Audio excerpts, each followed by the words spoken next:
The revolutions of 1848 were a series of political upheavals throughout Europe in 1848 against monarchies.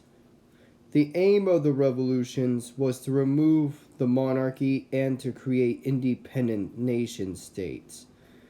The revolutions began with a local rebellion in Sicily in January 1848.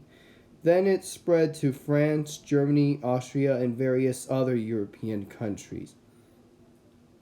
There are a variety of causes for the revolutions. Numerous changes had been taking place in European society during the 1800s. Liberal reformers and radical politicians were reshaping national governments. New values and ideas such as popular liberalism, nationalism, and socialism began to emerge in Europe.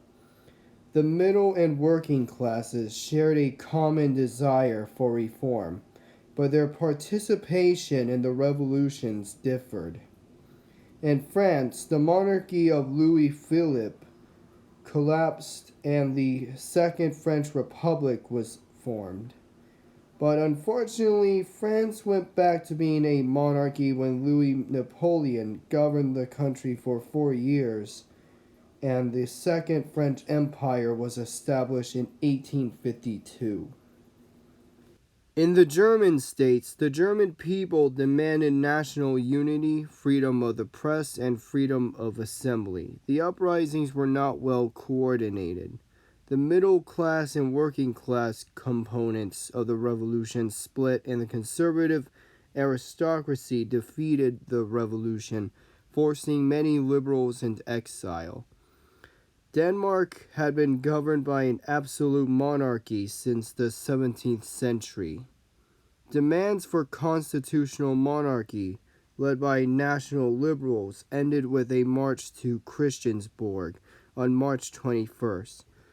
King Frederick VII met the liberals' demands and installed a cabinet that included prominent leaders of National Liberal Party. The goal of the National Liberal movement was to abolish absolutism.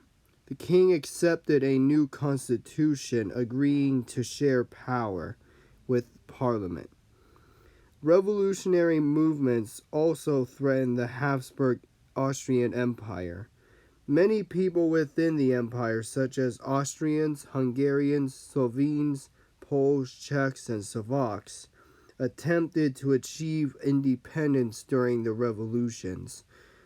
Hungarians held mass demonstrations against the Habsburgs, which forced them to accept the 12 points of demands. The revolution in Hungary eventually grew into a war of independence from Austria. The Austrians defeated the revolutionary army with the help of the Russians. In Sweden, a series of riots known as the March Unrest took place in the capital. A crowd gathered between the royal palace and the Storkey Khan. King Oscar I met the protesters and listened to their complaints and ordered the release of the arrested. Mobs gathered again, destroying and plundering shops. The military dispersed the crowd. In Belgium, there was no unrest in 1848, since it already undergone a liberal reform after the Revolution of 1830. However, after the revolution in France, Belgian migrant workers were encouraged to return to Belgium to overthrow the monarchy. Revolutionaries were stopped by Belgian troops. In Ireland, there was a political association known as Young Ireland. Their ideas are a mixture of nationalist, egalitarian, and radical republicanism, inspired by the French Revolution. The Young Ireland Party launched this rebellion in July 1848. The Young Irelanders suffered multiple defeats by the police, and the rebellion eventually collapsed. The revolutions ended in failure. But there were a few successes for some revolutionary movements, mostly in the Habsburg lands. Austria and Prussia eliminated feudalism by 1850. European middle classes made political and economic gains. The revolutions inspired lasting reform in Denmark.